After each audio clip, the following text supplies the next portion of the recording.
Welcome back to another exciting issue of Jumppoint Breakdown. We analyze all those key details provided by the developers.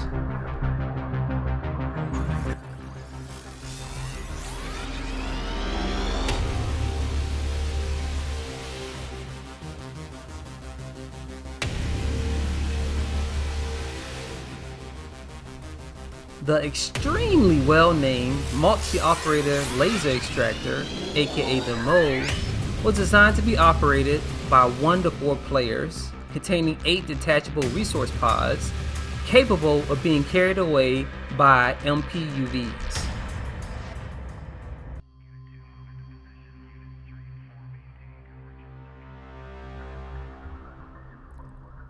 Of course, the Mole can be operated by a single person.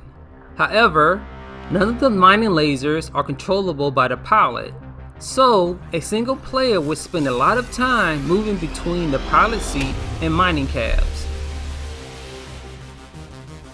Concept artist Gavin pushed out 8 initial designs, with a variation of the version 6 catching the eye and approval of Chris Roberts. The process of drilling down the Mole's appearance took roughly 6 months of back and forth with the design and moved on for implementation in July of 2019.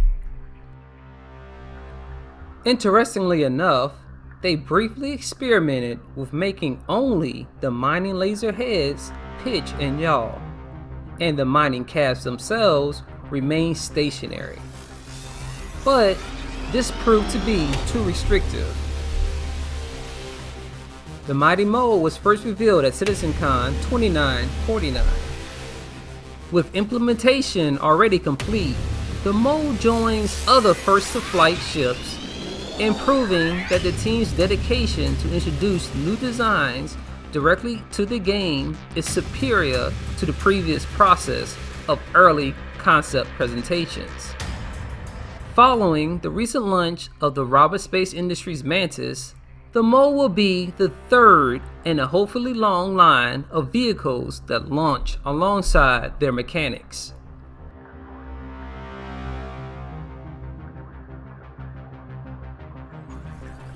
Now, the Crusader Industries Ares Ion and Inferno is a private military fighter designed by Crusader to rival Aegis Vanguard in size and surpass it with firepower, low maneuverability, and high defenses.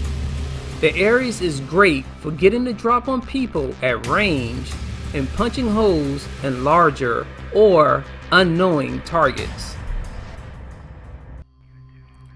The asymmetric aesthetic is similar to the Mercury, but with a single large cannon on one side and missiles on the other. It maneuvers similarly to the Freelancer and Vanguard. Believe it or not, this ship is actually a reimagination of the 1972 A-10 Thunderbolt, also known as the Warthog.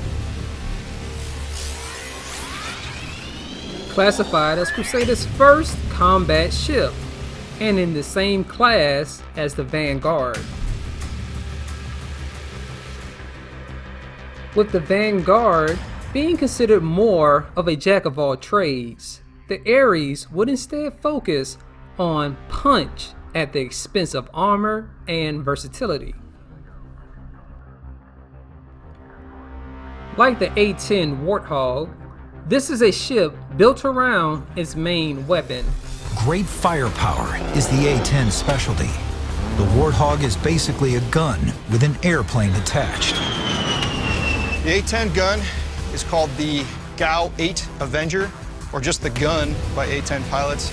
It's 21 feet long. It's the heaviest gun, automatic cannon mounted on aircraft. It weighs more than 4,000 pounds when it's fully loaded. Balance-wise, it is not as agile as other heavy fighters, such as the F-8 and Vanguard, so it does not have the maneuverability to efficiently deal with small threats. It is designed to tackle large ships and capital ships. There were 4 initial designs: the A-10, the Twin Boom, the First Strike, and the Bruiser. With improvements to make the guns more distinct and modifications to the paint scheme, the ship continues to move through the pipeline.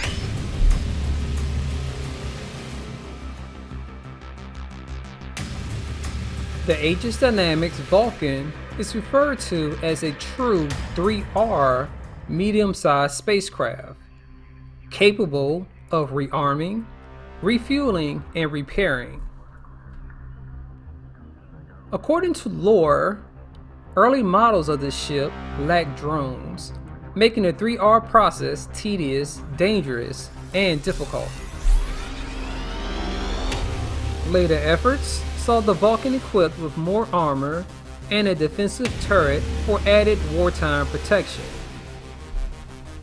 In the future, you will find this versatile and durable ship in most systems, whether they're attached to companies, orgs, or as an independent service vehicle, assuring along the way that you live long and prosper. Always forward, a UEE Marine history. It is the second Tavarian war, and the UEE is losing, largely due to the Tavarians' upgraded phalanx shields. With the number of Marine recruits and ship counts running low, the Tavarian attacked and pushed in on Oberon near a quantum fuel refinery. The Marines trained in an advanced combat style that could neutralize the infamous hand-to-hand expertise of the Tavarians' elite soldiers. In the early hours of June 24, 2605, the Marine Commandos proceeded with the 3-stage operation. Step 1. Land and get to the refinery undetected. Step 2. Set explosives and eliminate the refinery. Step 3. Reach the extraction point. The first stage went as planned, but the ensuing firefight forced the Marines to resort to improvised demolition as they fled. To make matters worse, the Tavarian ships had engaged and successfully chased away the approaching rescue ships, forcing the Marines to flee through the snow-capped mountains.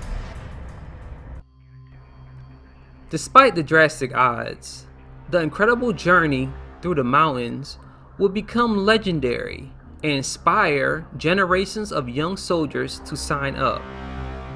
Yet, the truth behind what actually occurred is even more unbelievable than the stories would lead you to believe. And finally, the Ultiflex knives. Find the ultimate finish with Ultiflex. These special edition blades are perfect for tackling any task with a personal touch. Ultiflex revised the classic look of the FSK-8 combat knife to give it 4 distinct finishes fit for any mission.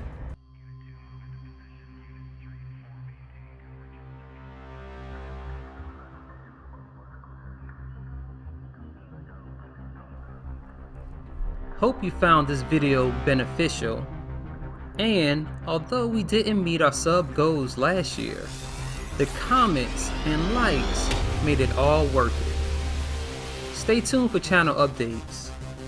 We will be giving away a ship on every Starcitizen video. Just my way of saying thank you. So, on that note, Godspeed.